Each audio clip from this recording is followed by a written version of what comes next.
Bismillah ar-Rahman ar-Rahim. Ya ayyuhan nabi, lima tuharrimu ma ahallallahu lak. Prophet, O noble Prophet, why do you forbid what Allah made permissible? Surah number 66, guys. Surah number 66, Surah Tahrim. Why do you forbid what Allah made permissible? What Allah allowed, why do you make it haram? Why do you make haram what Allah made halal? What in the world is this talking about? There's actually a really interesting story of our Messenger ﷺ and our mothers that is in the background to this story. I'll give you the high school version, the popular science version, no great details.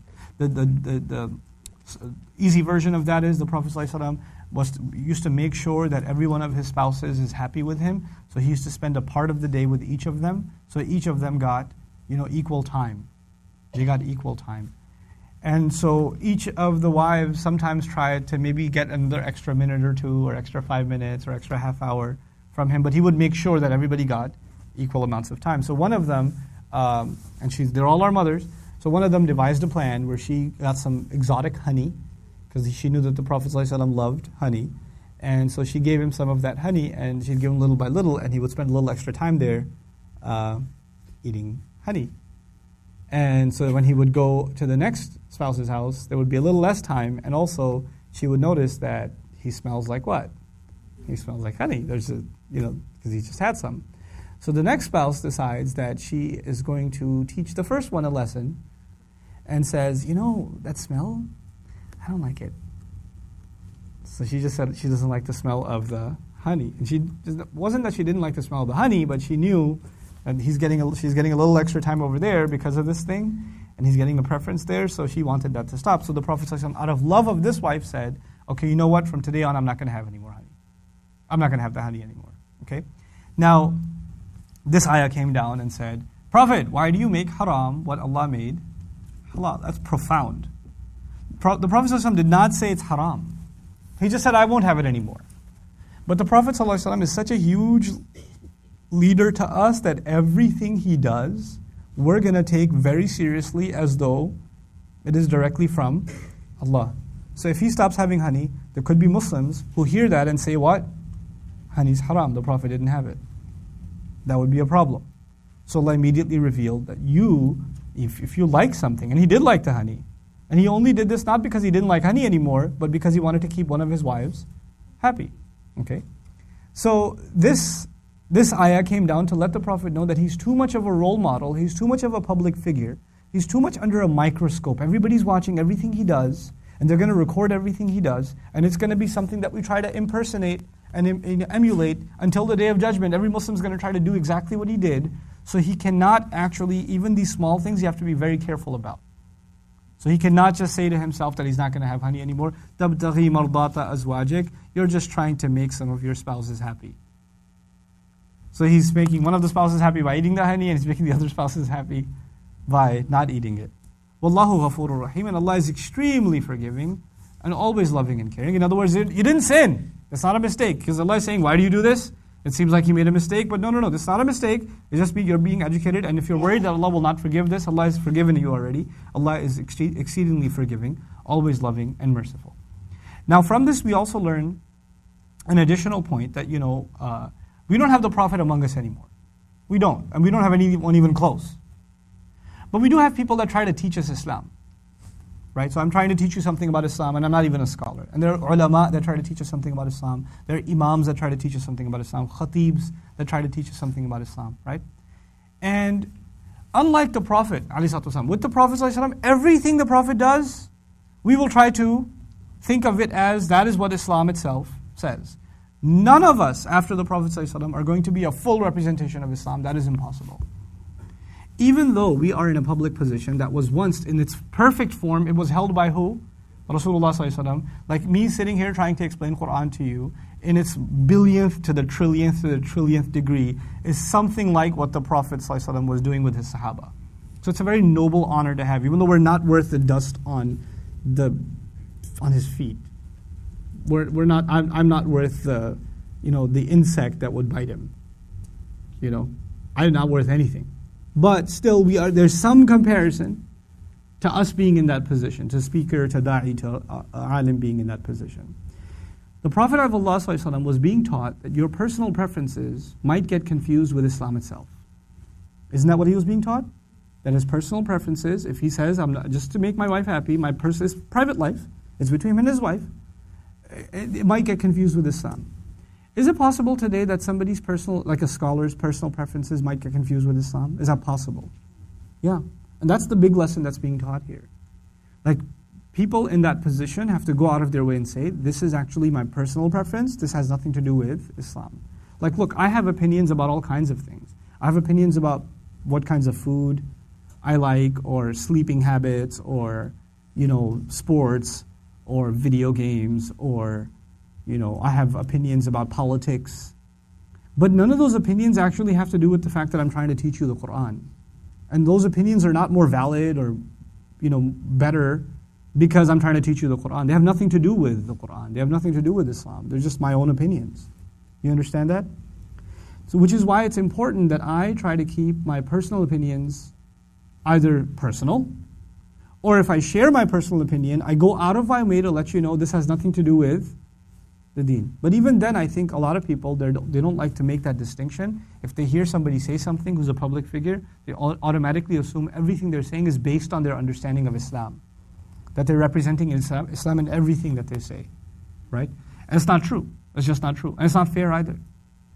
It's not fair. And some people don't draw that line, and they share their political opinions, and they share their social opinions, and they share their other kinds of opinions while they're in a position of religious leadership. And most of the people, when they hear them, what do they start thinking? That they're not actually talking about Islam. They're not talking about themselves. They're actually talking about Islam. Like, their opinions are based on Islam. We have to be, as a public, we have to be smart enough to know we go to this person because of this specialization, that person because of that specialization, that person because of that specialization. The one man we could go to for everything, and everything he does is Islam, is who?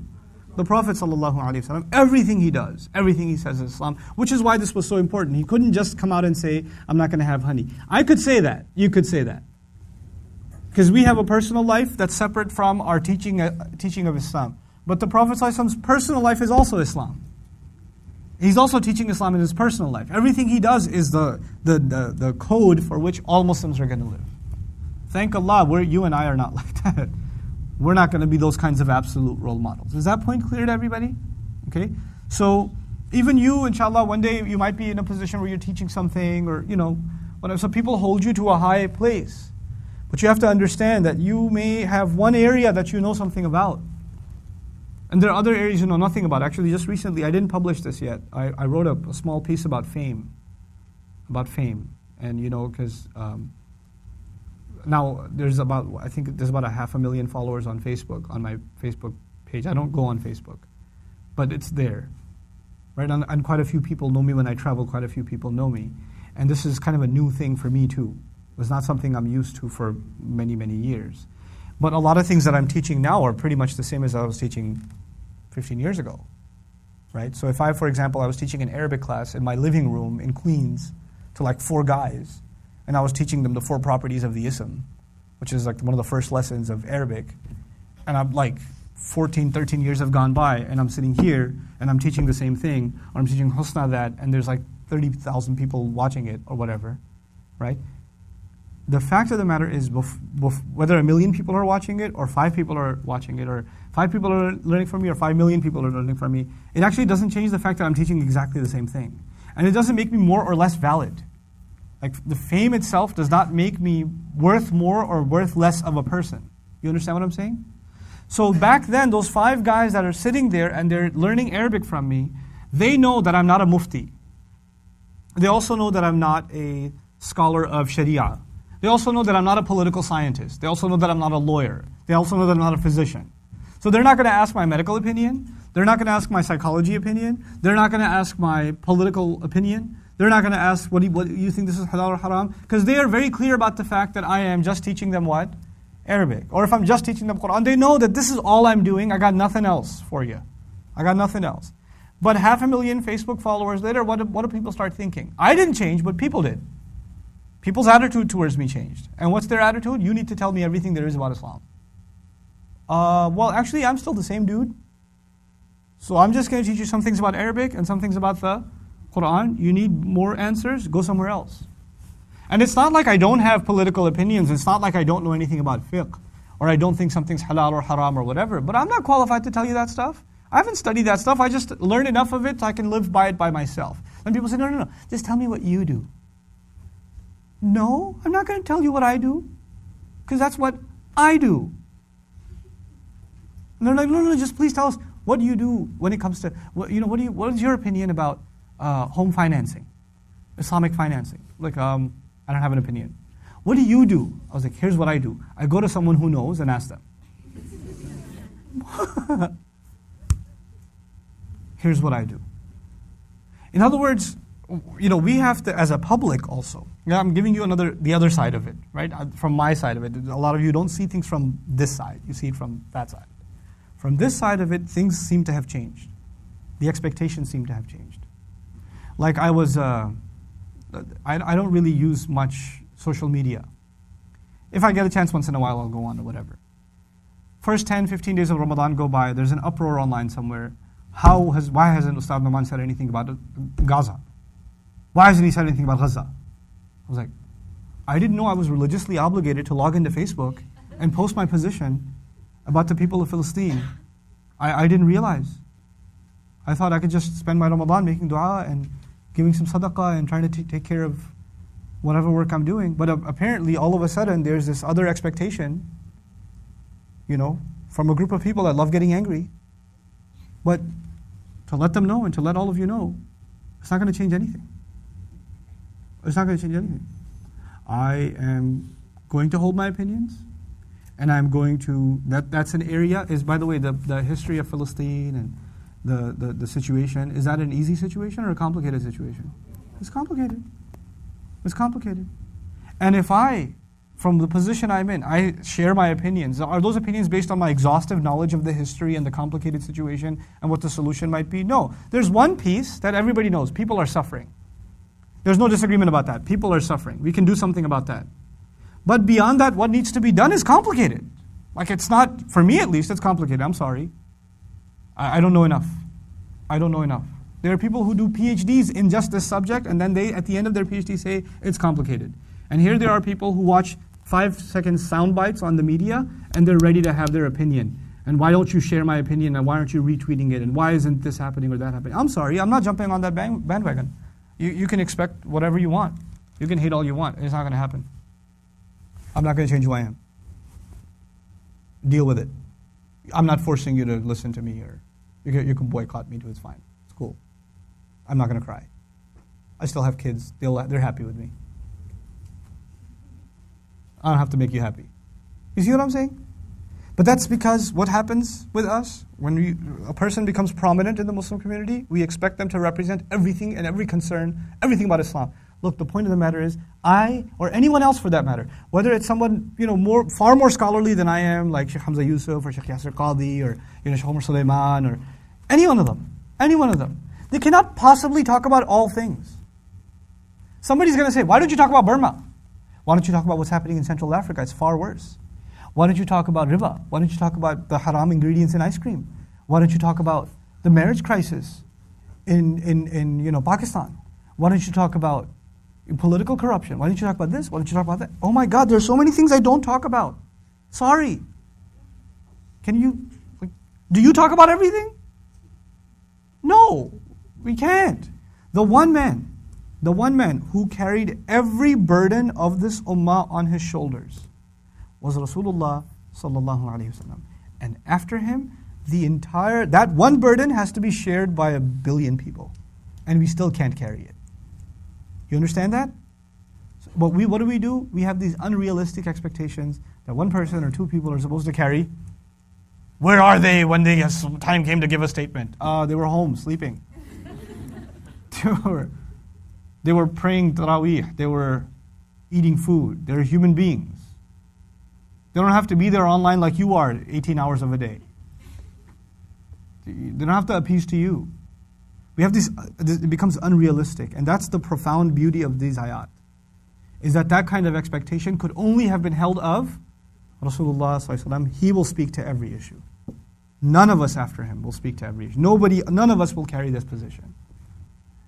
قَدْ فَرَضَ اللَّهُ لَكُمْ تَحِلَّةَ أَيْمَانِكُمْ. Allah has mandated for you that you undo all of the oaths that you've made. The oath was, oh, wallahi, I won't drink. I won't eat honey again.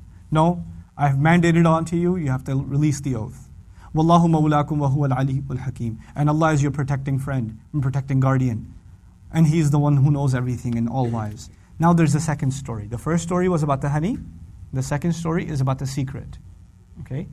So the Prophet ﷺ learned of a secret, something very confidential. And he told not all of his wives, he told one of his wives. In private, he told, listen, this is one thing, I need you to keep it a secret. But I'm going to let you know. Listen, don't tell anyone, okay? Now, our mother, she's our mother. She went and told somebody else, one of the other mothers of the believers, and said, listen, this is a really important secret. Don't tell anyone, okay? I'm trusting you with this. Now, this is a very human thing. Listen, I got to tell you something in private. Yeah, you can trust me, you can trust me. And then you tell, and you call your other friend. Like, hey, so what's going on? Nothing, it's just really private, just keep it to yourself. And before you know it, everyone knows it, and everyone thinks it's a secret, and it's to themselves. You understand? But it's kind of innocent. It's kind of innocent in the sense that everybody thinks that they're just, it's just, I had to tell my sister, I had to tell my cousin, I had to tell my brother, I had to tell, So they just kind of said it, but just make sure you keep it a secret, okay? Don't tell anyone. Promise me you're not going to tell anyone. Just promise. Because, there's some people, and it's not our mothers, but there's some people who, when they take a secret in, it's like eating gassy food. When you eat gassy food, you have to burp. So they can't hold it in too long. If they hold in the secret, and like they have to just let it out to someone. But even if you don't, sometimes innocently, without realizing it, like our mothers did, it just came up and she didn't realize how serious it was, and she just shares it. Now, وَإِذْ أَسَرَّ النَّبِيُّ إِلَى بَعْضِ أَزْوَاجِهِ حَدِيثًا. When the Prophet ﷺ gave a secret to some of his spouses, in some speech, something he said secretly to them. فَلَمَّا نَبَّأَتْ بِهِ. Then when she informed about it to others. وَأَظْهَرَهُ اللَّهُ عَلَيْهِ. And the fact that she informed others, Allah revealed to him, she spilled your secret. Allah told him that she has let your secret out. عَرَّفَ بَعْضَهُ وَأَعْرَضَ عَنْ بَعْضٍ. Then, so the Prophet ﷺ came home, and he kind of gave her a hint a little bit that you've let out the secret. He didn't come out totally and say it. He let her know a little bit. عَرَّفَ بَعْضَهُ وَأَعْرَضَ عَنْ بَعْضٍ. And he kind of avoided spelling it all out. But he spoke in a way that she could tell that he knows that she's talked to somebody else. You with me so far? So he just dropped a hint. So secrets are pretty hard to keep sometimes. Or something. He didn't say it, spell out and say it. And she realized, wait, he's talking about me, and he knows. He knows what just happened. He knows that I told someone else. So immediately she said, فَلَمَّا نَبَّأَهَا بِهِ. Then finally when he completely told her that, you let go of the secret, قالت, she said, مَنْ أَنْبَأَكَ هَذَا? Who told you? Who told you I said anything? Because she's thinking, who's the traitor? Who did I go and tell that they should not have said anything? And they went and told you. They told on me. They ratted me out. I'll never trust them again. It's their fault that I got in trouble. Actually, the original violation of trust is between who and who. If you didn't keep the trust, then you can't get angry at anybody else who didn't keep the trust. You understand that? So now this scenario was painted about our moms, that this situation happened, but to teach us an important family lesson. And that family lesson is trust. The first family lesson was jealousy, and the second family lesson was trust. The first one also was about the Prophet's special profile and how only he has to be very careful about what he likes or dislikes publicly. But additionally, if you look at it from the family perspective, the first family problem that's being talked about is jealousy, and the second one is trust. And those are family problems that can even happen in the family of the Prophet ﷺ, which means don't you ever think they might not happen in your own family. They can happen in your own family. And it doesn't have to happen between multiple spouses. These kinds of things between any loved ones. It could be a son who thinks that dad loves the other one more. It could be a daughter who who thinks that my parents love my sisters more than they love me. It could get that feeling. It could be a kind of jealousy. Or when I get in trouble, I get in super serious trouble. When they get in trouble, there's not so much. Or when they get more time than I do. And when you get more time when somebody else gets more time than you, then you don't just get angry at your dad or your mom who gives them more time, you also get angry at them. So everything they do is stinky, even their honey is stinky. You understand? So you start letting your anger out at them. So that's about jealousy. You have to look out for jealousy in your family. And you have to, and the Prophet is being taught, sallallahu alaihi wasallam, that the solution to that is not that you stop doing something because someone doesn't like it or someone likes it. You have to resolve it. You have to figure things out yourself and be fair to every side. Okay? And not start hurting yourself in order to make other people happy. You like honey, there's nothing wrong with you liking honey. You can continue to have the honey. It's no problem. As a matter of fact, Allah mandated him to have the honey. قَدْ فَرَضَ اللَّهُ لَكُمْ تَحِلَّةَ أَيْمَانِكُمْ He mandated, you have to have it. You have to have it. In other words, you shouldn't deprive yourself just to make somebody happy. Sometimes people take away from themselves. They say, well, when you spend time with your friends, it makes me really upset. The wife says to the husband, when you spend time with your friends, it makes me really upset. Yeah, if you spend 20 hours a week with your friends, it should make her upset. But if he goes out with his friends once in a week, for like 30 minutes, for an hour, he goes for Maghrib, he hangs out with his friends, prays Isha at the masjid, he comes back home, and he's not coming home at 3 in the morning, it's okay, let him go. And he says, no, in order to make you happy, I will no longer have friends. We can't do that. Just like she has friends, and he can't do that. He says every time even if he's at the office, he's like, are you home? Are you home? Are you home? Are you home? Why aren't you home? Why'd you go to your friend's house? I hate your friends. Why are you always talking to them? You're not home! Let me have friends. Yeah, you can have friends. It's no problem. In other words, we impose on people that we love too much and we're super jealous over, super protective over. We put conditions on them that try to kind of cage their life, and you shouldn't do that. And if they're trying to do that to you, don't let that happen to yourself. Work things out. Sometimes a man is caught between his mother and his wife, right? And and she thinks that, you favor her and she thinks you favor her. And you should let both of them know, I favor neither of you, or I love both of you. And you know what? You're not in competition. Mom, I'm going to love my wife. I'm obsessed with her. Sorry. I still love you though. And no, she will never replace you. Just like you can never replace her. You can't. Is that okay with you, Mom? It's not okay, but whatever. Okay, we can work with that. You have to come out and say what you can and cannot do. You have to come out and say it. Jealousy will be there. If it's there in the greatest human beings, our mothers, the spouses of the Prophet ﷺ, if it can be there, it can be in your family. It'll be there, but you have to deal with it. You have to come out and deal with it. Then the second issue is what? Trust. Trust. When you tell family something, you have to train your family, you have to train yourself, keep it to yourself. You don't say, you know what my brother told me the other day? You know what my mom said the other day? And you're like, family matters, you're sharing with outside people. Or if the husband goes to the wife, listen, this thing happened at the office. This happened. Just keep it to yourself. But I needed to talk to someone, so I'm talking to you. And then she goes and tells her sister. No, I thought my sister doesn't count. That doesn't really count. Yes, it does. I thought you knew I always share everything with my sister. You know that there are no secrets between us. You cannot have those kinds of policies. You don't have the right. You don't have the right. Every family member, if they trust you with something, keep it to yourself. Keep it quiet. Keep it quiet. Like even sometimes this can be the case that the son shares something with the mother. Mom, I need you to know this. This is important. Don't tell dad, okay? Just don't tell dad. Next thing you know, dad's giving a call. Oh, acha, don't want to tell me, huh? Oh, mother, what have you done? What have you done?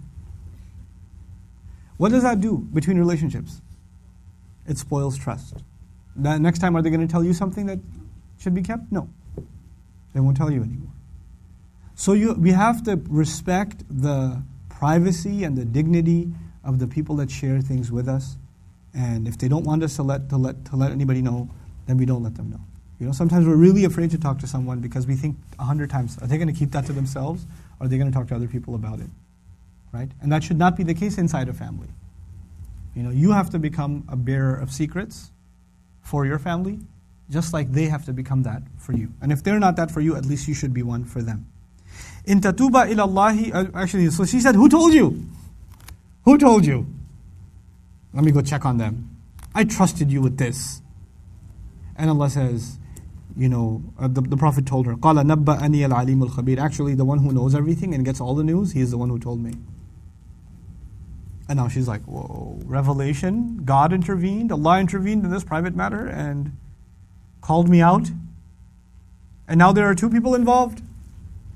Two people who are, the one who had the secret and now she's backing up her friend, the other mother of the believer. So Allah speaks to both of them and says, إِن تَتُوبَا إِلَى اللَّهِ فَقَدْ صَغَتْ قُلُوبُكُمَا. If both of you turn back to Allah, then Allah has already inclined your hearts towards repenting anyway. وَإِن تَظَاهَرَا. But if you start ganging up on the Prophet ﷺ, if you start becoming defensive, and you start becoming the people who made a mistake and still want to defend it and say, no, you're wrong, I have a right to tell someone, and you start rationalizing, in tadahara, فَإِنَّ اللَّهَ هُوَ مَوْلَاهُ. Then watch it. Allah is his protecting friend, and is Jibreel, وَجِبْرِيل وَصَالِحُ الْمُؤْمِنِينَ, and all the righteous of all the believers, وَالْمَلَائِكَ, and all of the angels, بَعْدَ ذَلِكَ ظَهِيرٌ. They all got his back.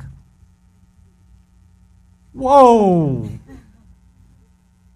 If you try to defend yourself before the Prophet ﷺ, the wife, I didn't do anything wrong. What's so bad about sharing the secret anyway? It's not like you can't trust us, the two of them together. If you do that, then Allah, Jibreel alayhi salam, all of the angels, all of the righteous believers are a united army behind him. This is the difference between us and the Prophet ﷺ. They are his spouse. She's his wife. Between husband and wife, things happen. All kinds of things happen between husband and wife. Fights happen, arguments happen. Rasul ﷺ argued with Aisha radiallahu ta'ala anha. They got into a tiff once in a while. And she said, we need a counselor. She told him, we need a counselor. And he said, okay, let's get Zubayr. And she said, no, he likes you too much. Imagine the counselor to all of humanity is being told by his wife, we need a counselor. And he recommended a counselor, and she says what? No, he likes you too much. He'll side with you. Let's get my dad. So they got Abu Bakr.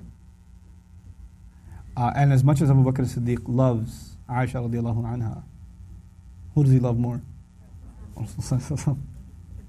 So the dad comes, have a seat. Rasulullah says to Aisha radiallahu anha, so you want to tell your side, or should I begin? And she says to him, why don't you tell your side first, because I want to make sure you say it correctly. Abu Bakr as-Siddiq hears this. You talk to Allah's messenger that way? He grabs her by the neck and he's strangling her. The Prophet ﷺ takes her off, his hands off, walks him out to the door and says, thank you, we don't need your help, it's okay.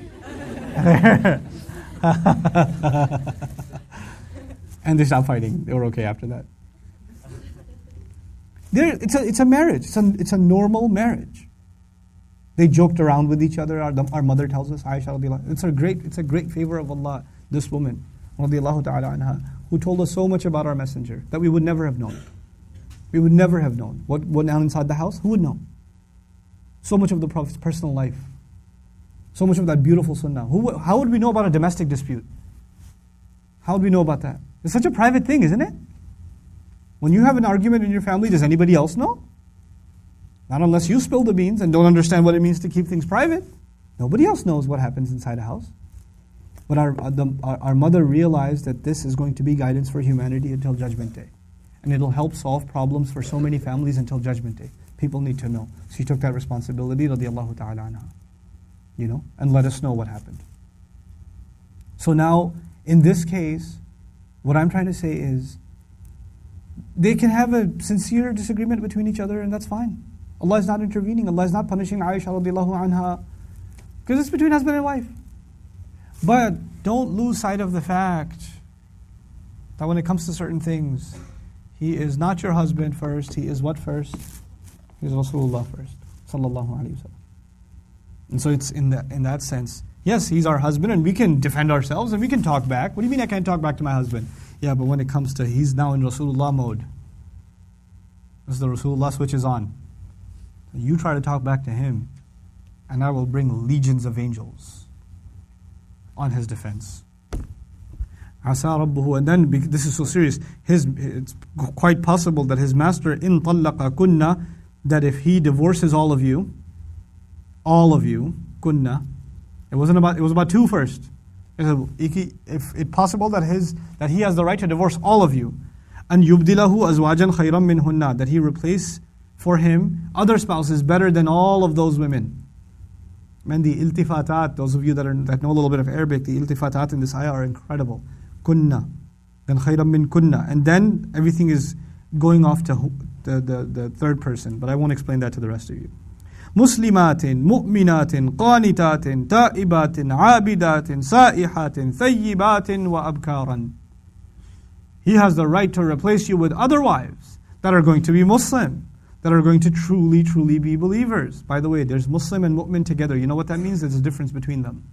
If they were one and the same thing, you wouldn't find them together like that. إِذَا اجْتَمَعَا تَفَرَّقَا. When they come together, it means there are two different meanings. So they would be Muslim also, but they would be true believers also, and they would be submissive, subservient to Allah, and they would constantly be asking Allah for forgiveness, for tawbah, and they would be engaged in worship all the time, and they wouldn't be materialistic. They would have spiritual concerns. Sa'iha means someone who's fasting from worldly ambitions.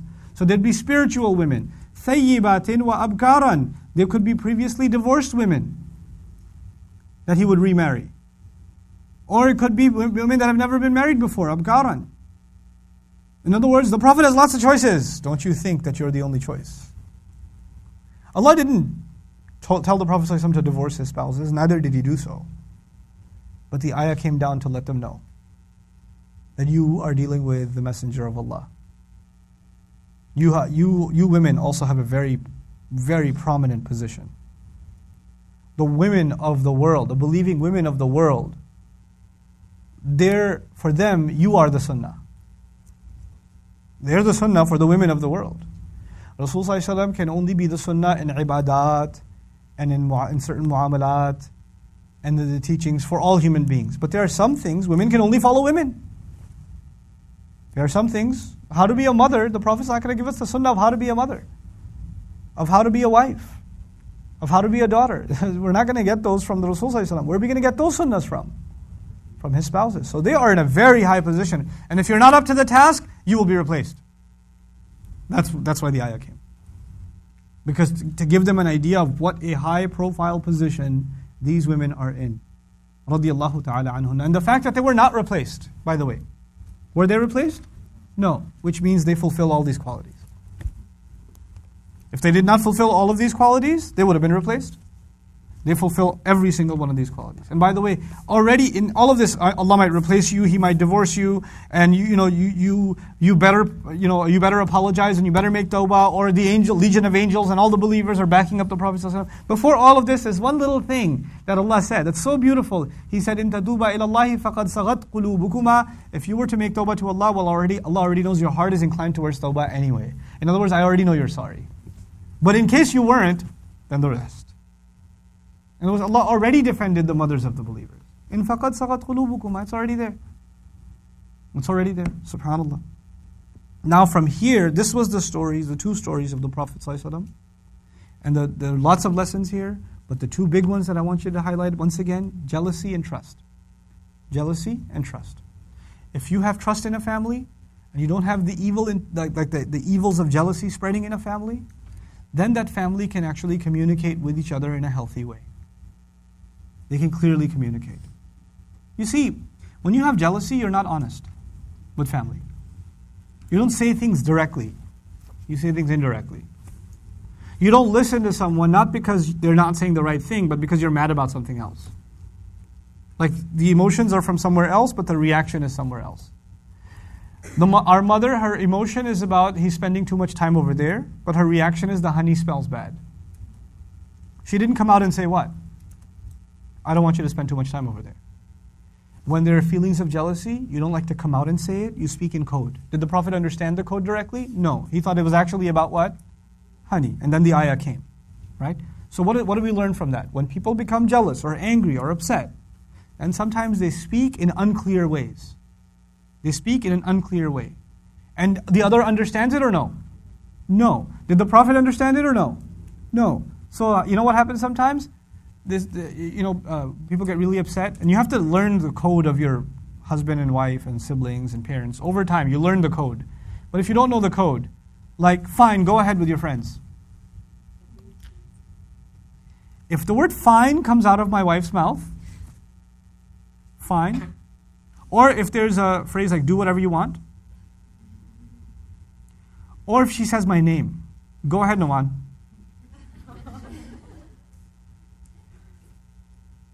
You need to know, like, it does not mean, oh, okay, go ahead. No.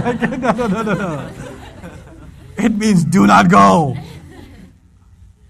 And if you go, then she's going to be so mad because you did not understand the code. You need to know the code.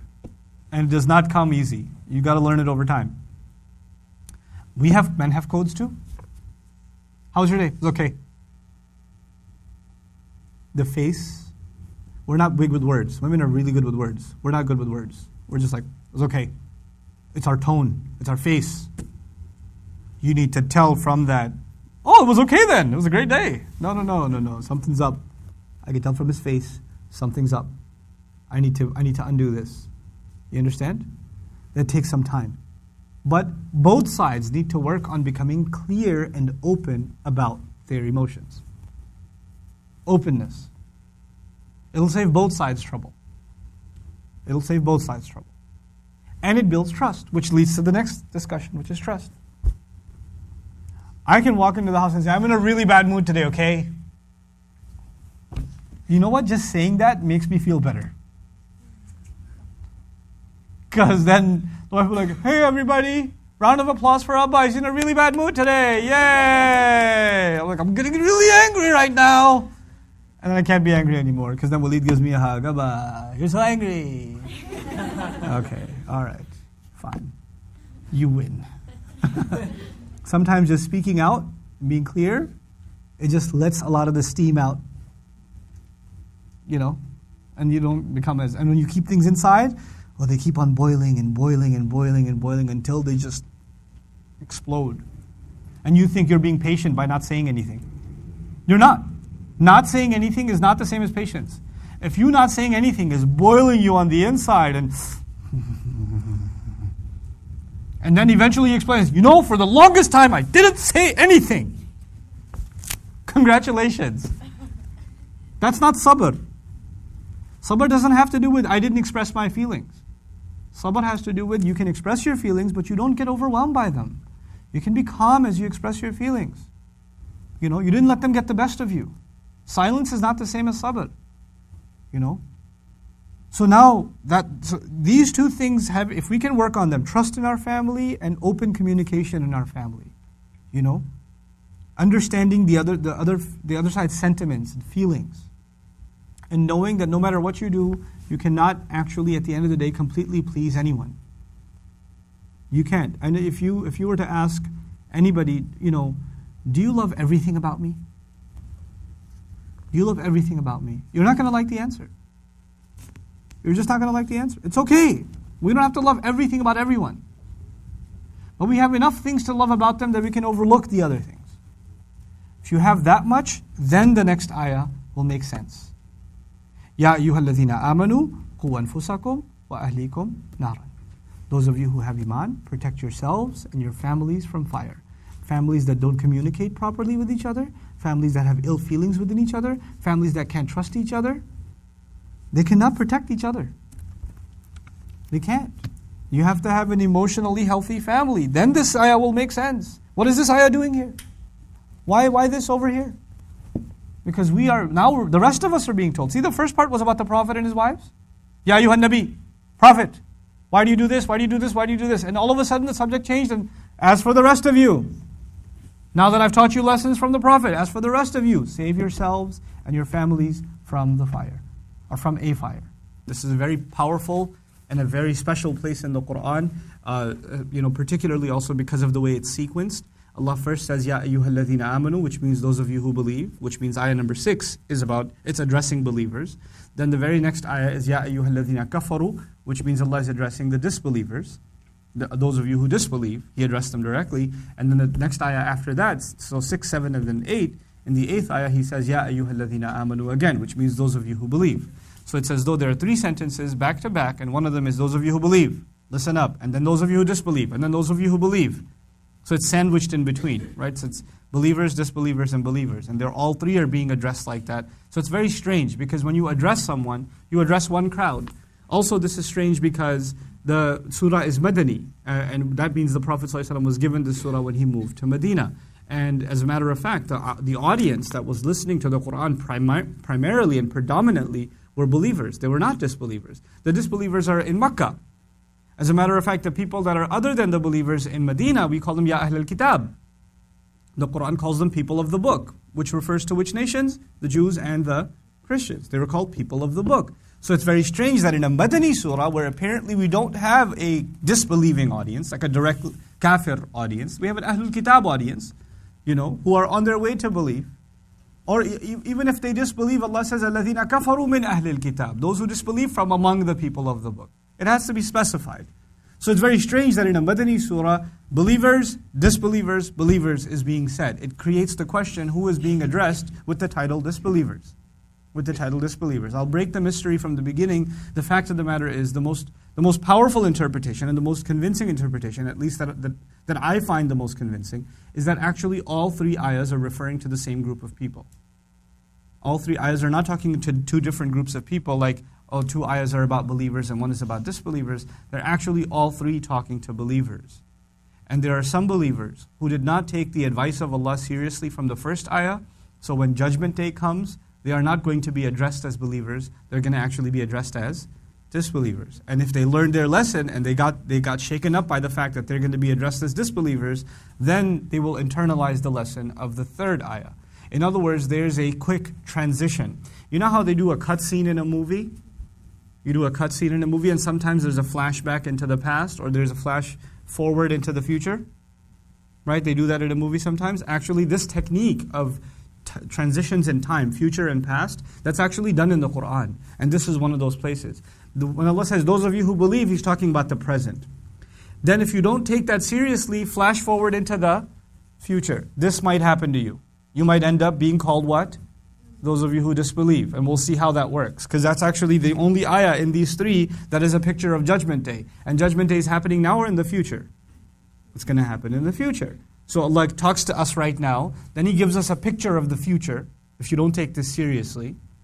And then you flash back again to the present. And that's when the 3rd ayah comes in. If you understand this transition from the present to the future, back to the present, then you'll appreciate the power of these ayat. So let's begin. Ya ayyuhalladhina amanu, those of you who claim to believe. Remember, it was about family and trust. If you have that, then what do? Qu anfusakum, protect yourselves. Wa ahlikum, and your families. Naran, from fire, from a fire. Now, first things first. When do you tell someone to protect themselves? Logical question, you can answer it. You don't have to have a PhD. When they're in danger. Take precaution, protect yourself when they are in danger. You tell someone to watch out when they're actually in trouble. Now, if our assumption is that people are only in trouble when they disbelieve, then that is actually false because Allah started by saying, those of you who believe. Those of you who believe, protect yourselves. And it's not just you that's in danger. Then He added, wa ahlikum, and your families. So you're in danger and your families are in danger. If they were not in danger, you would not have been told to protect yourselves. Then He says, naran, from a fire. From a fire. Which fire do you think He's referring to? He's referring to the hellfire. But I told you, I keep saying over and over again, this is a Madani surah, right? So the Quran's been coming down for many, many years now. Are Muslims familiar with the fire? They are. So actually it's strange to call it a fire when they know it's the fire. You know the difference between a fire and the fire, right? You would say the fire for someone who already knows what the fire is all about. Oh, you're talking about the fire? Is this lecture about the fire? And the Muslims would know it's talking about hellfire. But the ayah says naran, which is a fire. Now when do you tell someone a fire? Remind me. Exactly. When you don't know what are you talking about? It is as though in this ayah, Allah is reintroducing us to the fire almost as though we don't even know. And perhaps He's talking to people who have been so careless about their behavior and about their lifestyle, even though they're Muslim. They've been so reckless and so careless, it is as though they don't even know that there's a fire, so they have to be reintroduced to the fire. So this is actually Allah's way of, commenting on the ignorance of certain Muslims and the oblivious attitude of certain Muslims, that they don't even realize that there's a fire, so they have to be reintroduced, not as the fire, but a fire. You understand this point? Okay? So now, those of you who believe, protect yourselves and your families from a fire. Okay? That's pretty tough enough. Now, it started with protect yourselves, and then it went on to your families. Let's take the visual example. There's a house, it's on fire. And you're in a room that's in fire. What's the first thing you got to do if you're going to help anybody else? You're going to protect yourself. You're going to get out of the room that's on fire. And then you're going to try to get your family's members and pull them out of the house and get them out of trouble. That's what you would do. You can't help anyone if you yourself are in trouble. Our attitudes are confused if we think we're going to help other people in our family and we're not even concerned about ourselves. We have to understand that the first person in trouble is me. The first person in trouble is actually myself, not anybody else. A lot of times for a lot of your parents, for example, and I'm not blaming them, but for a lot of them and a lot of other people's parents, they want their kids to learn about Islam, but not just a little bit about Islam. Just learn enough that you feel good that they at least know something. And it's more about like a guilt that, at least I knew how to pray, at least I knew how to make certain du'as, but they don't even know that. They should go to Sunday school, which is, of course, the most exciting entertaining experience you've ever had in your life. Sunday school is profoundly awesome for each of you. Those 3 hours that are spent are probably the best 3 hours of your week. And if you were to be asked, would you be rather anywhere else? You would say, of course not. Sunday school is amazing. Why would I be anywhere else? This is the greatest thing that's ever happened to me. But there's a concern about, there are a lot of parents, they drop their kids off at Sunday school, and those kids are, of course, super entertained as they're learning about Islam, and you can tell from the look on their faces how happy they are. But at the end of it, there's Dhuhr prayer. And there are a lot of parents that are parked outside. They're parked outside, and the kids are praying. And, they pray, and then they come and they get in the car and they get out. And I've seen this all over the country. All over. They won't even come in to pray. So apparently, you're concerned about your kids, but not about yourself. Don't let that delusion. And for a lot of people, they want their kids to know some things about Islam not because they're concerned about hellfire, but really because it's really our culture. We don't preserve our culture. And you have to understand the difference between religion and culture here. It's very important for you guys to understand that. Islam is our culture. It is. It is our culture. We're brought up in Islam. So you were brought up eating halal food. A lot of you that were raised in a Muslim family, you were brought up eating halal food. You're brought up going to the masjid on Friday, or at least for the Eid prayer. You're brought up, hearing the recitation of the Quran, or celebrating Ramadan or Eid, and getting toys and clothes and money out of your dad on Eid or whatever. Like you've been brought up in a certain culture, right? Islam turns into a culture. But that doesn't change the fact that Islam is a deen, like it's the religion of truth. And so what happens to a lot of people is Islam gets reduced to a culture. It's reduced to a culture, and that's all it is now. For them, that's all it is. It's just certain things that we do. There's certain kinds of foods that we eat. We eat pakorde and samosa for iftar. That's our Islam. That's, or, if you're desi, you cut up fruit and you put all kinds of strange spices on top because the fruits with their natural sweetness isn't right for you. You have to contaminate it with some kind of, thing. But you're used to that because you were brought up in that culture. Or, we took some things from Islam and we made them part of our culture. And that's just how we were raised. And that's fine. But just because you're raised in Islam as a culture actually does not mean that you were raised in Islam as a deen. You have to come to the deen on your own. You can share a culture. You can share a culture. But our iman is actually not a shared thing. We have to come to it ourselves. Either you have it or you don't. Remember how we talked about conviction in the beginning? Right? It's got to come from yourself. Now for a lot of Muslims, because they haven't had this discussion, they just haven't had this discussion. And it's because Islam has been reduced to a culture, just like, by the way, most religions today, not just Islam, most religions today have been reduced to a culture for most people. Like most people are Christian or Jewish or Hindu or anything else, not because they're totally convinced of their books or because they're really, really serious about their beliefs, but because their parents were that way, they just did things a certain way, and they're used to that, and that's just what it is. And a lot of Muslims are no different. A lot of Muslims are no different. And in many cases, some of your families may be no different. You can't be angry at them for that. It's just the way the world works today. But we have to undo some of that and come out of that and recognize that, yes, even though some things of Islam have been made part of our culture, Islam itself is way bigger than a culture.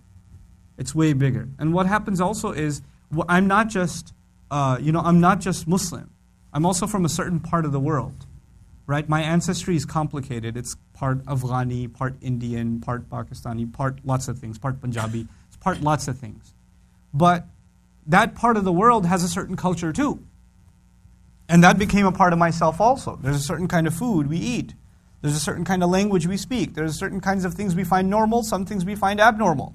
That's just part of our culture. And then, from my early adulthood, I'm here, which means a lot of things that are part of American society became a part of my culture. So I'm a mix of a lot of things, right?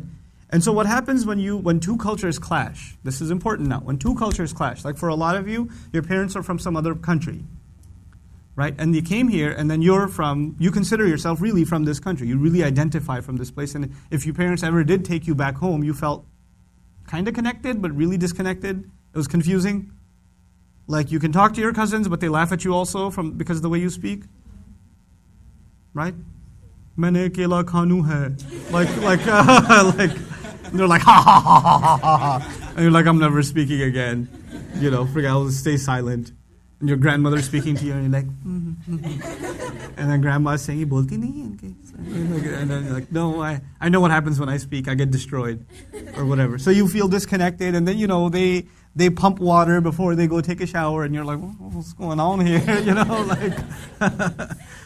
So you're not used to certain things. You're not used to certain environments outside and certain norms. You're not accustomed to that. So you feel a little alienated. So what happens is you take some parts of your back home culture, the culture of your parents, and you take some parts of American culture, and you're a mix of those two. You're not entirely like Jennifer and Frank, and you're not like them entirely, and you're not like Parvez uncle or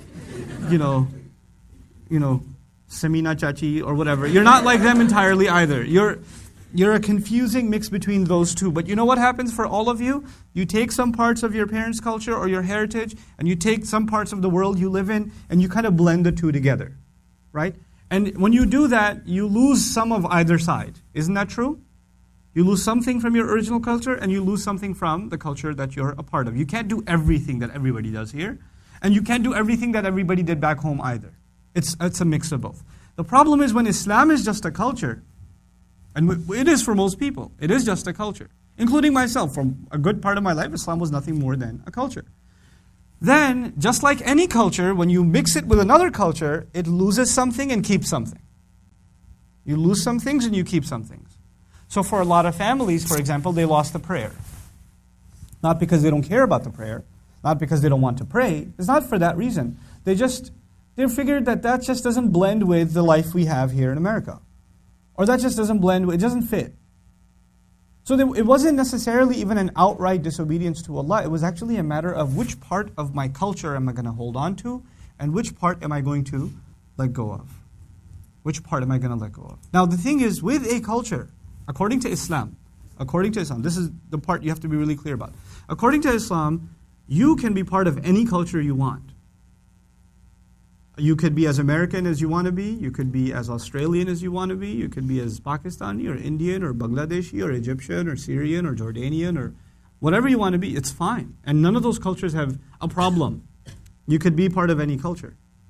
But what never gets compromised, or what's never actually up for negotiation, is Islam itself. It has certain rules, certain principles that can fit in any culture.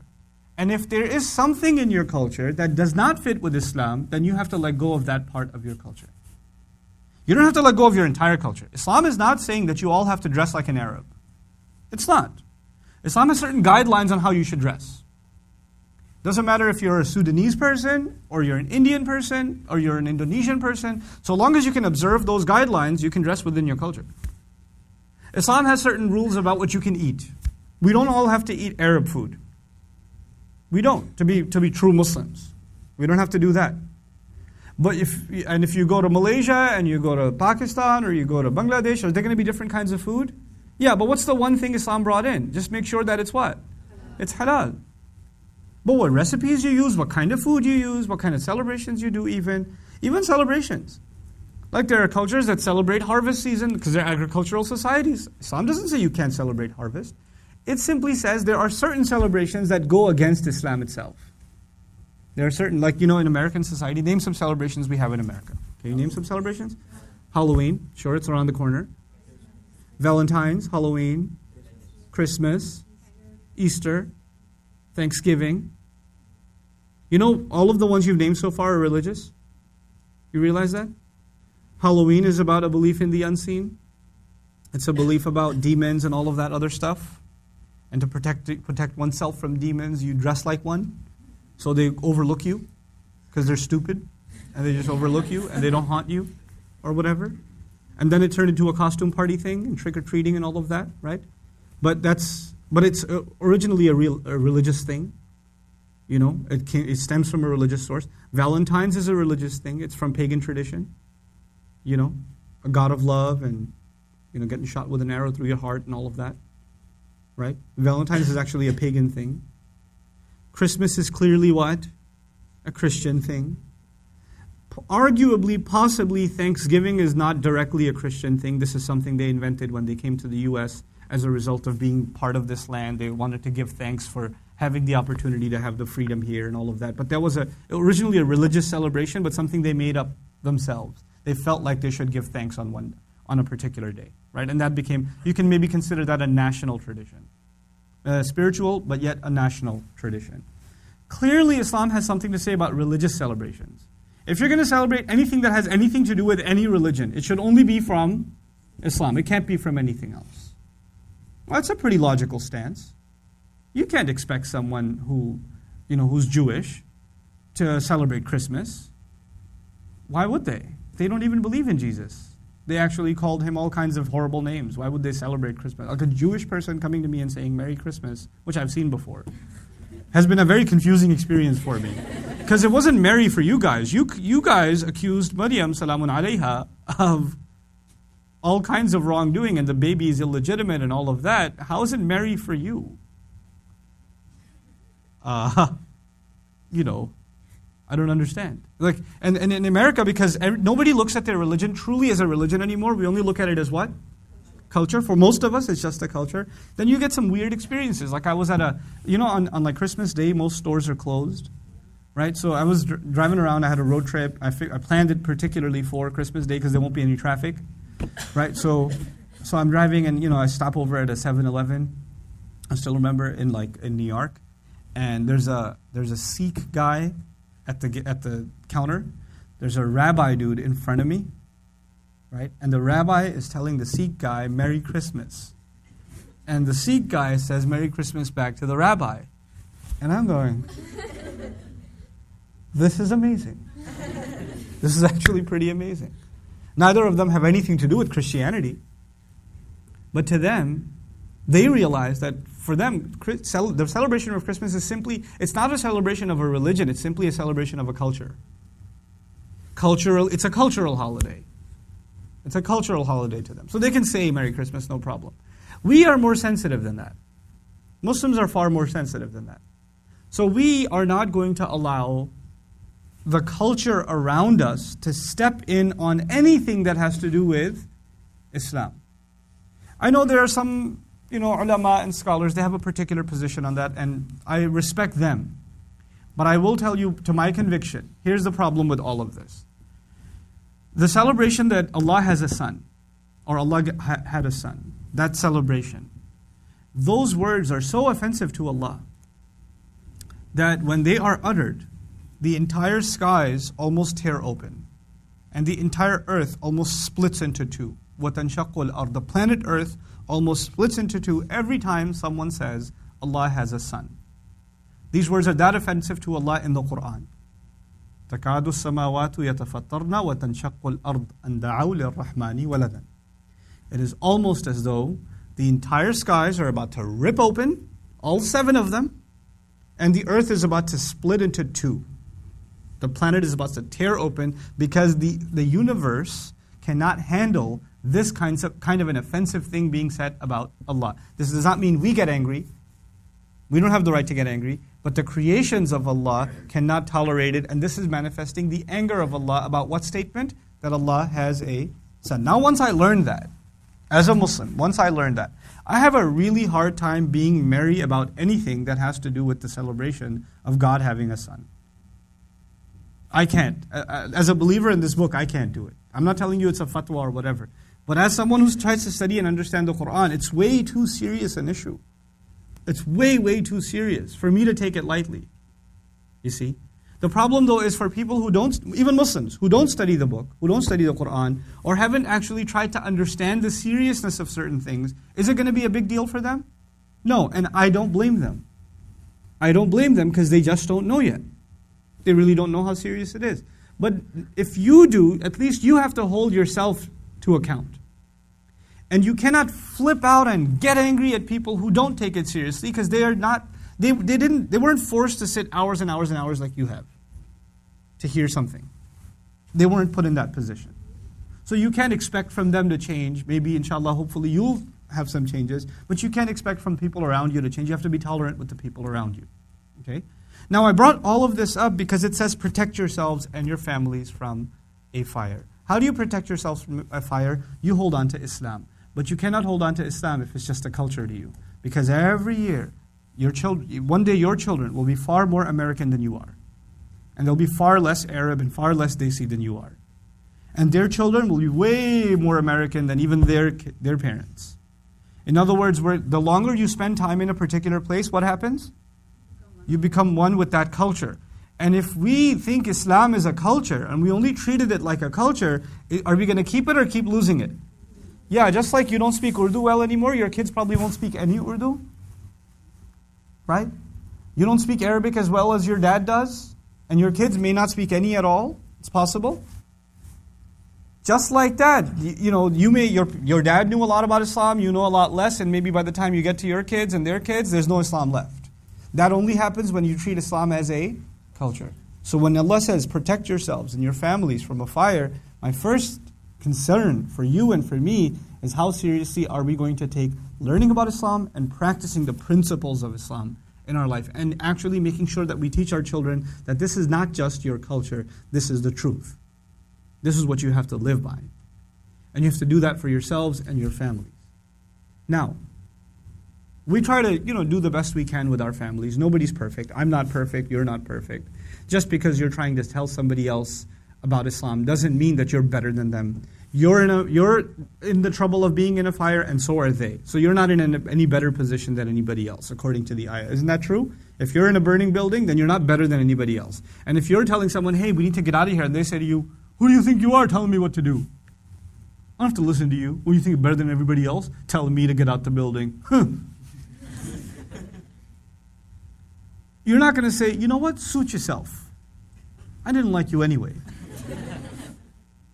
No, you're going to say, listen, I'm not better than you, all right? I'm not better than you. I'm sorry. I'm a terrible human being. Just come with me. Come on, just come with me. You're desperate. And it's not a contest of, egos or pride. And if somebody even is obnoxious with you, that doesn't mean they deserve to burn. You understand? So we have to call our families away from the disobedience to Allah, and we have to do it in a very patient and a loving and a tolerant way, because what they don't even realize is they might be in a burning building. They don't even realize it, You've been given detection of that flame. Maybe they haven't been yet. So you need to find any way you can to lure them out, to pull them out. Now, some people get lazy about that. Like they try to advise their family to get away from Allah's disobedience, but they give up.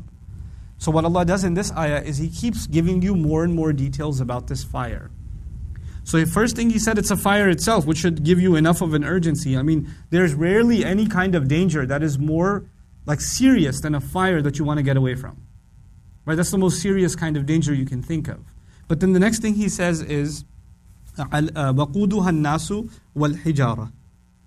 It's not just any fire. This fire is fueled. Its fuel is people and stones. Its fuel is people and stones. Now you would think the fuel of a fire is paper, or it's wood, or it's coal. It's some material. That's what's burning it. And actually what's fueling this fire is actual people burning. It's actual people burning. And the other ingredient mentioned is stones. Some say the stones were mentioned because they used to worship idols. The people who worshipped idols. And those idols were made of what? Stone, so they burn along with their idols. Right? So that's why stones. But also because when you burn stones, what does it turn into? Anyone know? No. When you totally burn stones, it turns into lava. It turns into lava. So there's lava with people in it. When you realize that this isn't just any fire, it's a volcanic eruption. It's headed this way. It's lava. And a lot of people have already been just completely obliterated. Then you go back and say, I can't give up on my family. I have to work on them.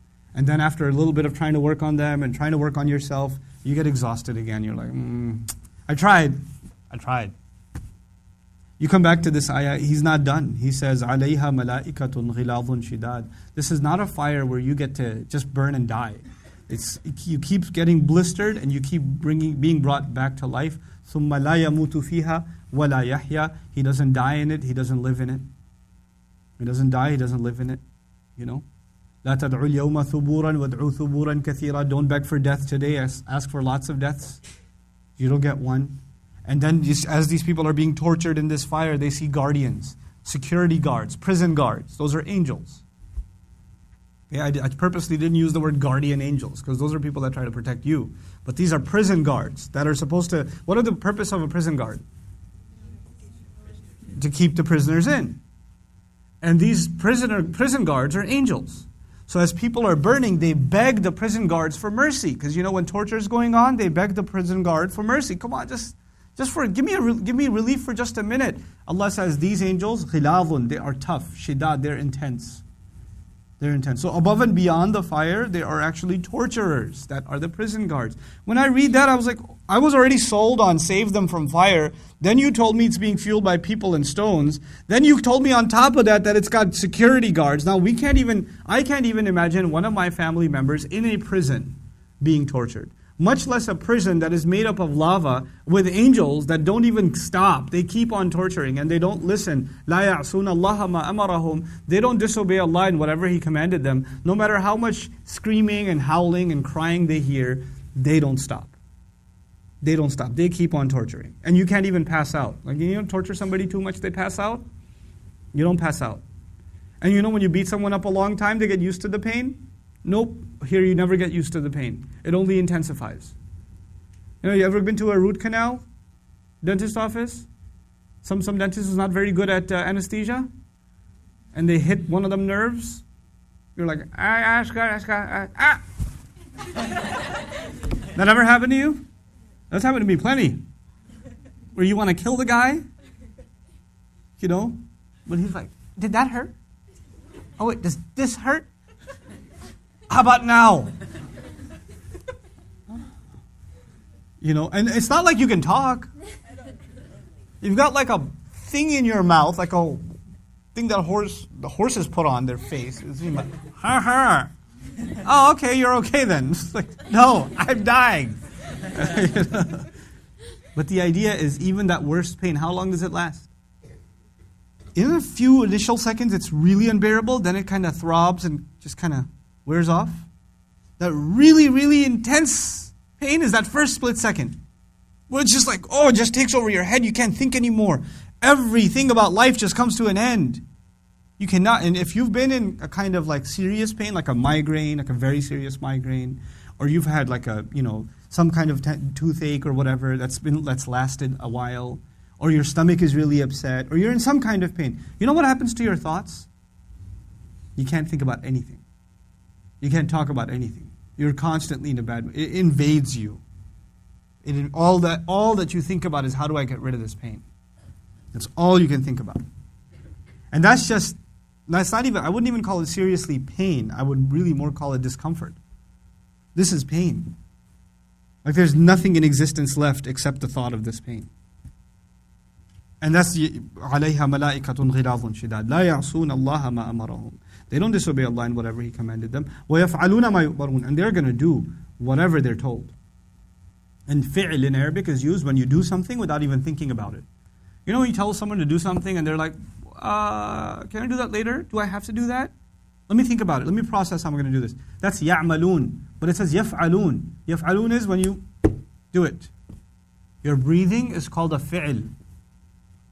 This breathing, at tanaffus, is called a fi'l. Why? Because you don't think about, maybe it's time to exhale. You just do it. You inhale. You just do it. You don't even think about it. It just happens. You understand? That's why it's a fi'l.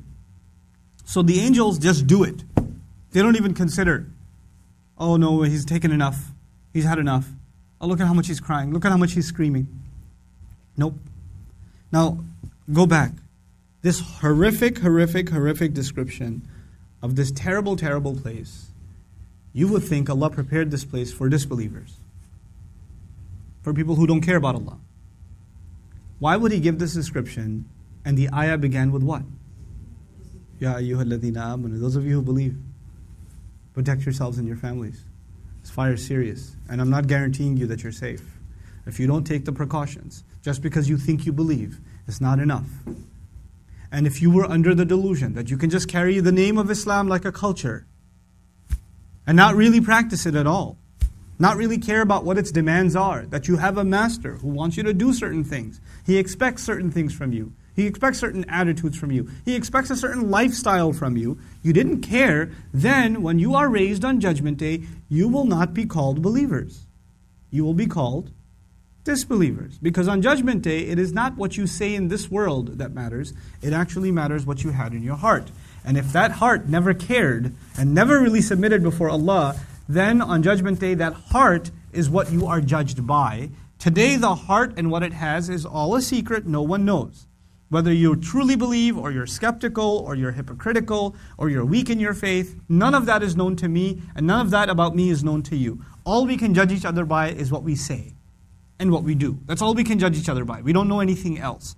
But on Judgment Day, what we say and what we do doesn't actually matter. All that really truly matters is what we had inside of ourselves, and whether that was directly connected with our speech and our actions. In other words, our actions and our speech, were they sincerely from our heart or not?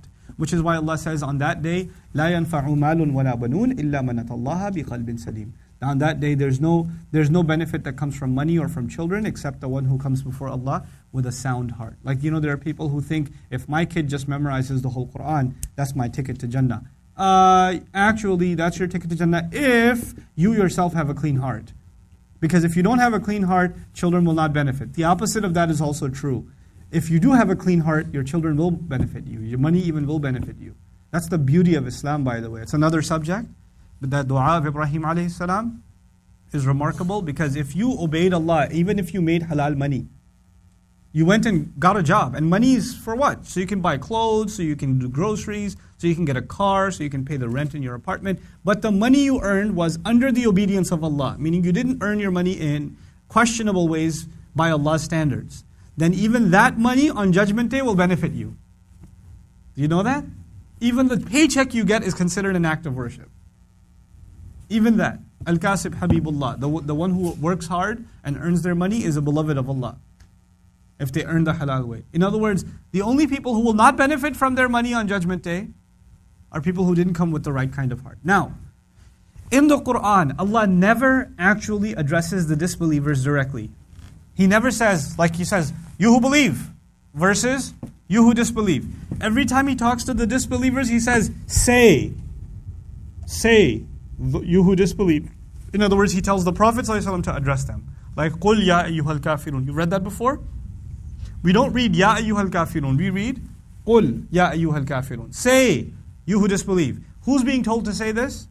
The Prophet ﷺ is being told to speak to them. Allah never dignifies them by directly addressing them.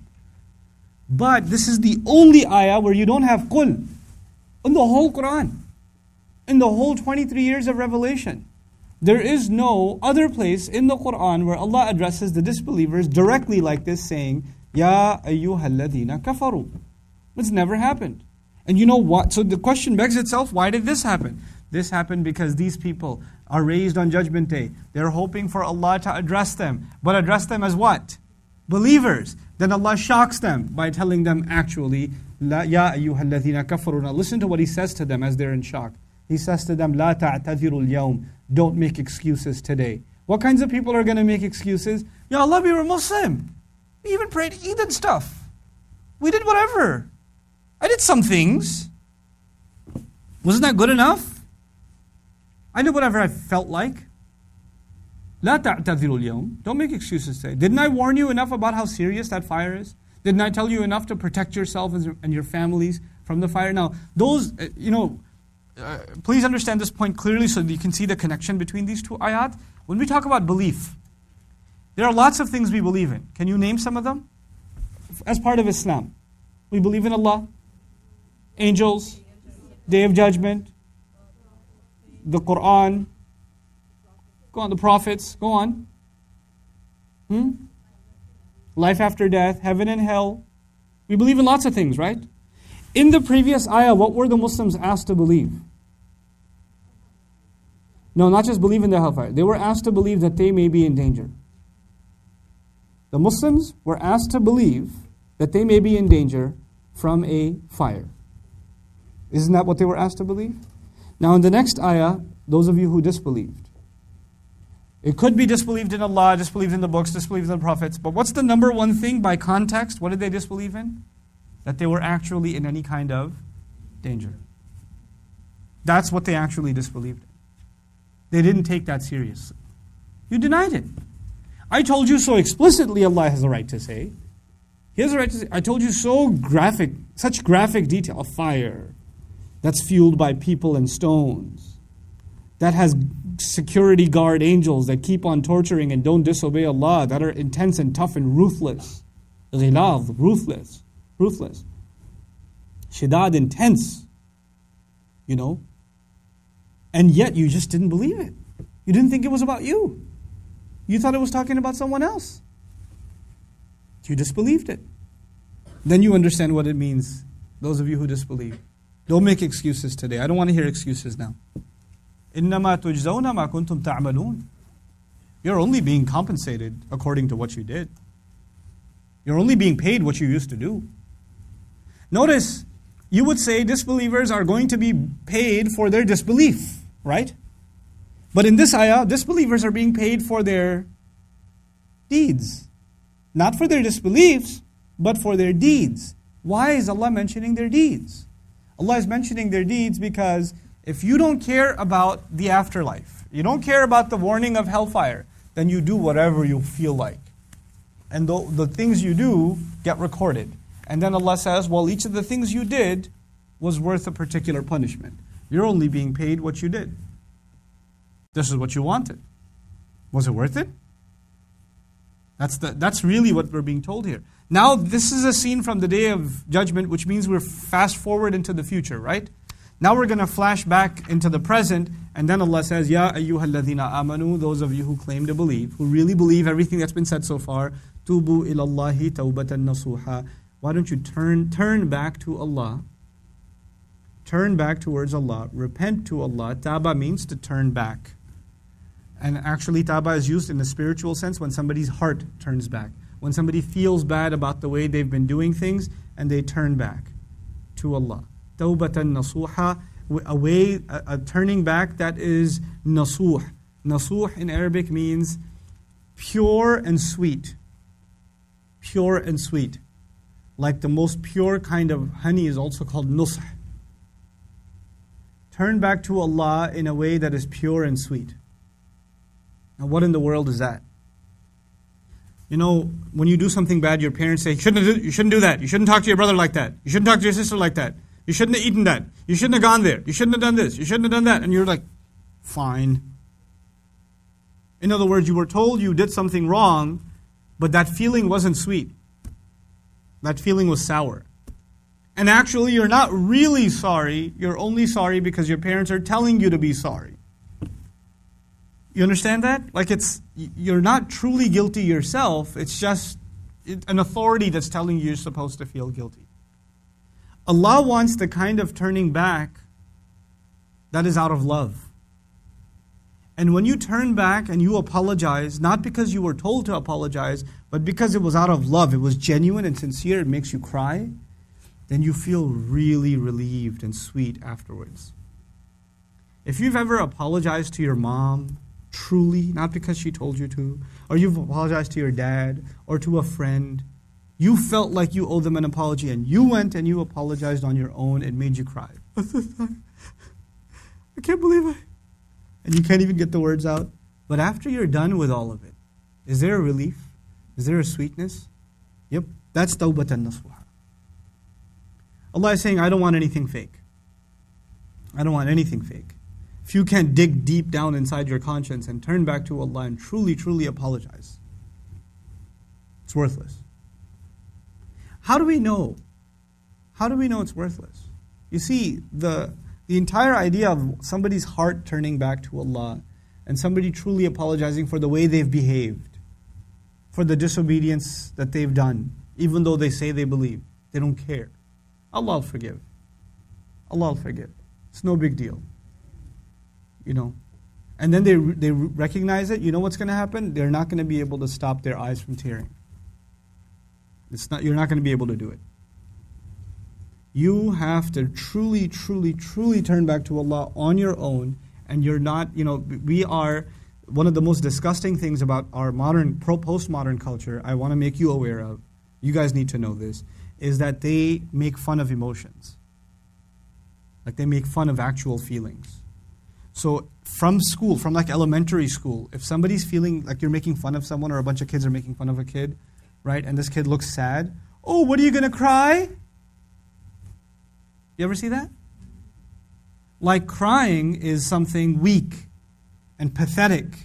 When someone's humiliated and when someone's being bullied, what's a natural reaction? Crying. Being sad. It's natural. Oh, what are you going to cry? Go back to your mommy? And this kid says, no, I'm not going to cry. I'm not crying.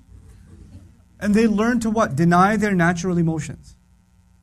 You have to learn to survive. You have to deny your natural emotions. Right? And so by the time you get into high school, you're now part of a culture where your actual emotions are looked down upon. They're a sign of weakness. So humility, respect, the emotion of respect is a sign of weakness. So if you show respect to your teacher, you're a suck-up. Like if you say, how are you doing? Look at them sucking up to the teacher. Or whatever. You're brown-nosing or whatever it is. Right? They'll do that. If you're humble, then you're pathetic and weak. You know?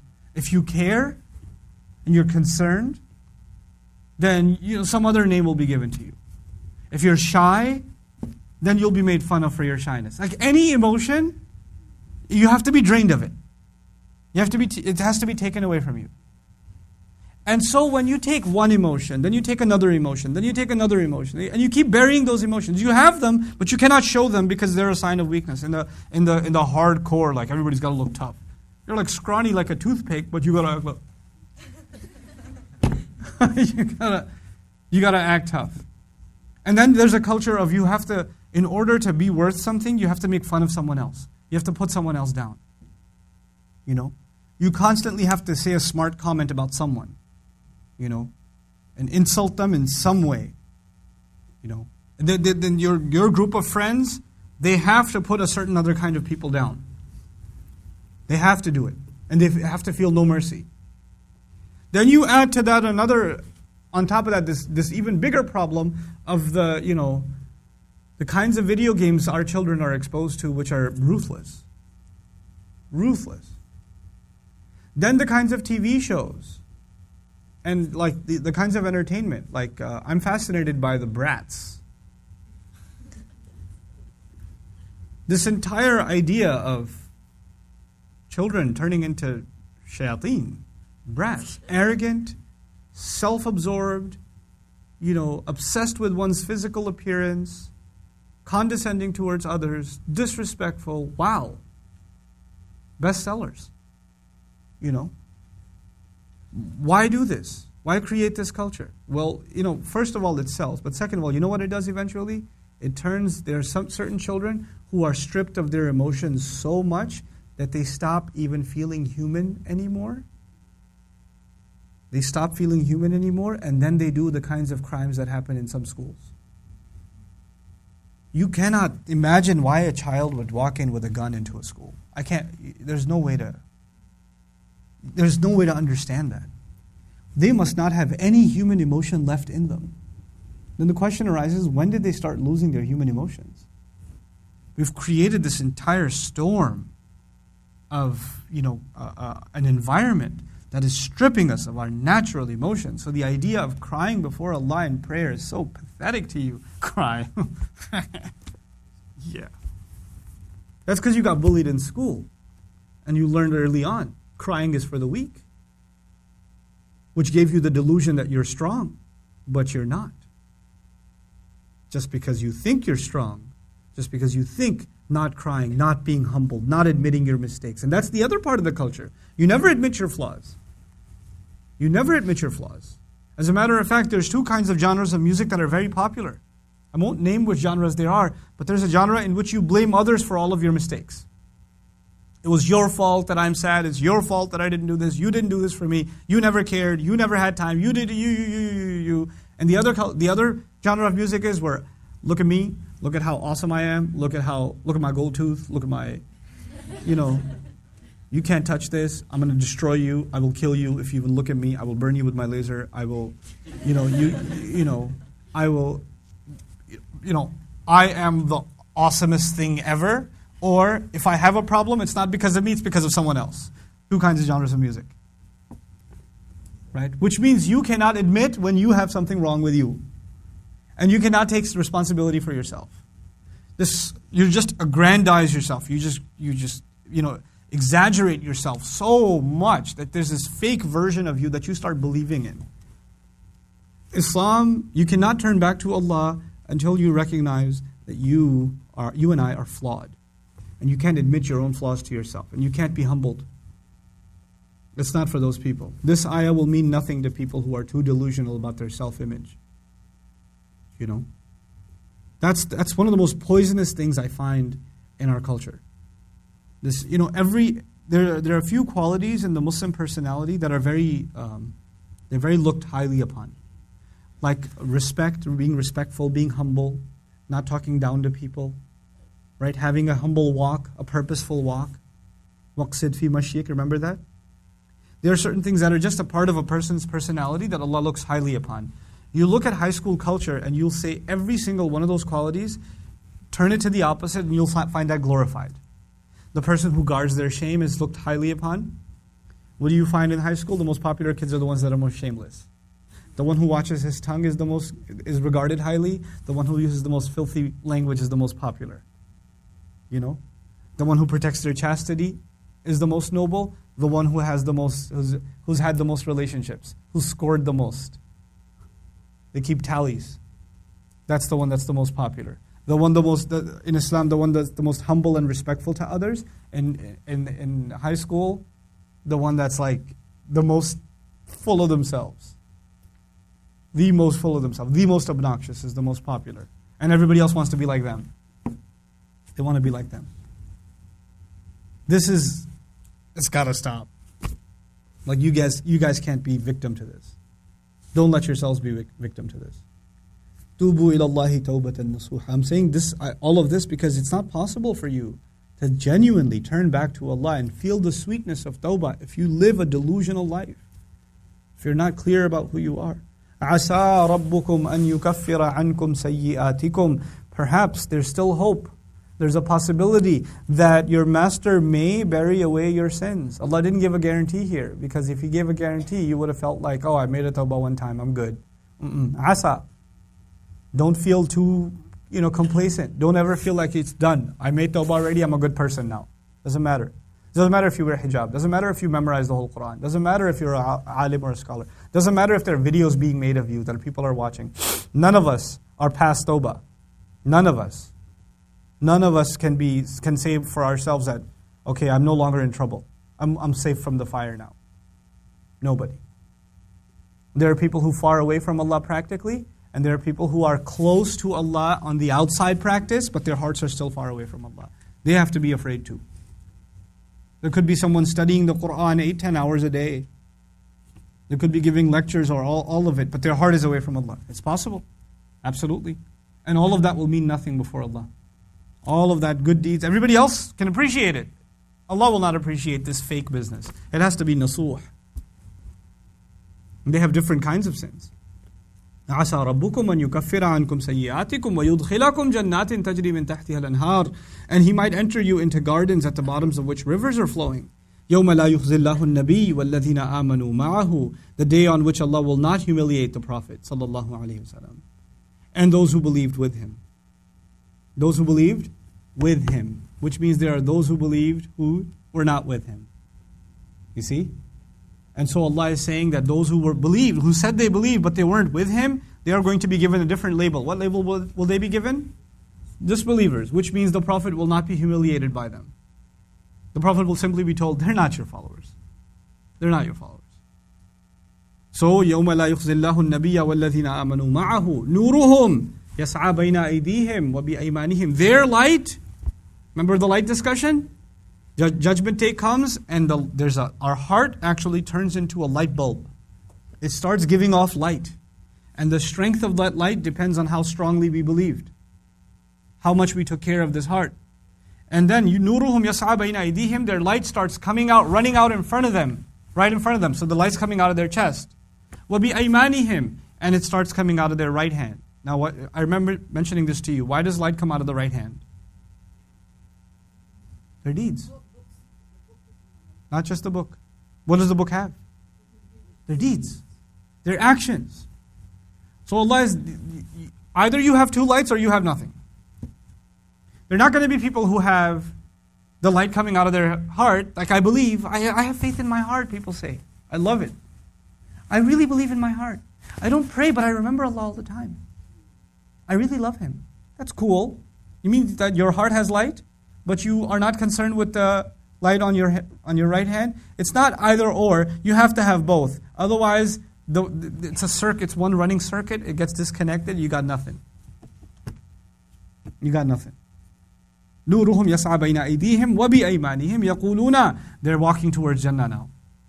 These people are walking towards Jannah. Those same people who wanted to protect themselves from hellfire, now they're walking towards Jannah. Now, in another place in the Quran, Allah mentions that there's not a single person, not a single human being is an exception to the fact that they're going to have to walk over hellfire. They're going to have to walk over hellfire. Okay, in Surah Maryam, Allah mentions that explicitly. So now we see the depths of the pit of hell, and we're walking over it, and it's pitch black. It is dark. Even the fire of hell is black. It's dark. Okay? And you could hear the screaming and the cries down there. But you're walking forward, and you can, far, far away there's supposed to be Jannah, but you cannot get there if you don't have light when you're traveling in the dark. So the light comes from where? Your chest and your hand. So this is the torchlight in the middle of this dark, this complete blackness.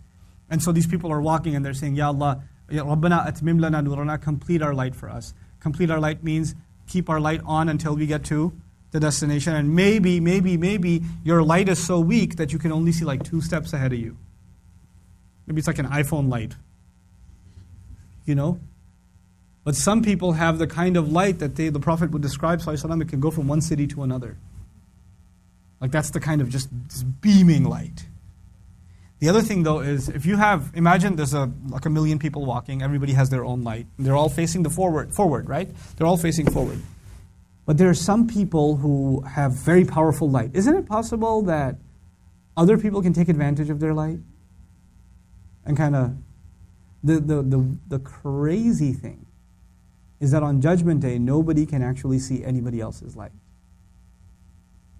Nobody. You could be next to each other and walking, but the only light Allah will let you see is your own. Then Allah describes even the scarier scenario in Surah Al-Hadid, one of the last surahs we're going to study in this series, if we get there, inshaAllah. When people are walking, they have their light, they're walking towards Jannah, and فَضُرِبَ بَيْنَهُمْ بِسُورٍ, a wall is dropped between a bunch of people. There are some people who are walking, and there's a wall dropped, and then they just hit a wall. They're like, what just happened? I can't go any further. And then the wall, they realize behind them the fire is creeping up.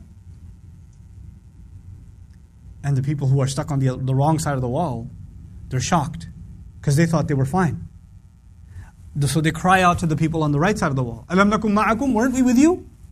We believed with you too. قَالُوا, they said, yeah, قَالُوا بَلَا, of course you were with us. وَلَكِنَّكُمْ فَتَنْتُمْ أَنفُسَكُمْ, no, but you put yourselves in difficult tests. You kept putting yourselves in situations where there was a high likelihood that you would disobey Allah. Listen to the words, فَتَنْتُمْ أَنفُسَكُمْ. You put yourselves in situations where there was a high likelihood that you would disobey Allah. You kept saying, no, I don't get affected. No, it doesn't bother me. I wouldn't do that. I won't make a mistake. But you did. وَتَرَبَّصْتُمْ. And then when you made those mistakes, you kept telling yourself, I will change eventually. You didn't change, but you kept telling yourself, soon, I'll change soon. وَغَرَّتْكُمُ الْأَمَانِي. And then eventually, so the first step was you put yourself in those questionable situations. Second, you started doing the wrong thing and telling yourself what? I'll change eventually. I got time. That was step 2. That was your second problem. Then وَغَرَّتْكُمُ الْأَمَانِي. Then the third problem came. And the third problem was you started thinking to yourself, it's not that bad. I'm not as bad as that guy. I'm not as bad as her. I still do some good. So you started coming up with your own wishful thinking of how Allah is going to treat you. وَغَرَّتْكُمُ الْأَمَانِي حَتَّى جَاءَ أَمْرُ اللَّهِ, until the decision of Allah came. وَغَرَّكُمْ بِاللَّهِ الْغُرُورِ. And that is, these three steps is how Allah got, or how shaitan deceived you. The one who's really good at deception, that's how he got to you. That's what the people on the other side say. قِيلَ ارْجِعُوا وَرَاءَكُمْ فَالْتَمِسُوا نُورًا. They are told, go behind and find your own light. You can't share ours. Is there any light on the other side? No. There's one little mercy in that surah though. One little glimmer of hope. Allah says, فَضُرِبَ بَيْنَهُمْ بِسُورٍ لَهُ بَابٍ. A wall will be dropped. It has a door in it though. A wall will be dropped that has a door. Now what's the purpose of a door? Maybe there are people who will burn. But eventually the door will be open for them. Maybe there are disbelievers. Those are the believers being described that deserved fire. And they get it. And eventually, if there was this little scrape of faith left, remember the Prophet ﷺ said that he will make a case for them and eventually they can get out? Well, how are they going to get out? They have a door. I don't want to be on that side. And I don't want to rely on that door. I want to be on the other side of the door. I don't want to face the fire for a little bit. A little bit is too much. And there is no such thing as a little bit. If Judgment Day itself, which is the precursor, is 50,000 years. That's Judgment Day. And that's a day. Would somebody be okay with spending part of a day in hellfire or part of a day? It doesn't make any sense. Don't think of it as like it's going to be 15 minutes, I'll be fine. It's not going to be like that. Don't kid yourself. Don't let the one who deceives deceive you. Because what he likes to do, shaitan likes to do, is he keeps trying to tell you it's not that bad. It's okay, it'll be fine. He likes to pacify you. وَغَرَّكُمْ بِاللَّهِ الْغُرُورِ. So now here, they say, complete our light. وَغْفِرْ لَنَا. And forgive us. Please cover for us. Cover our mistakes. Ya Allah, cover our mistakes. Just complete our light. Let it go. Because the sins that we did, they are a kind of darkness. So they keep the light from becoming complete. So if Allah covers the mistakes and takes them away, then the light becomes full. So they say, Ya Allah, the light is not getting as strong as it could because of our sins. So cover our mistakes, forgive our mistakes, so we have complete light. Innaka ala kulli shayin qadir. No doubt you are in complete control over everything. Ya Allah, we have no control. You have complete control over all things. And this is how the believers are going to be walking towards Jannah. I pray that all of us, Allah completes all of our light and forgives our mistakes, so that when we walk towards Jannah, our light is complete and our journey is there with us and our families. Barakallahu li wa lakum. Assalamu alaikum wa rahmatullahi wa barakatuh.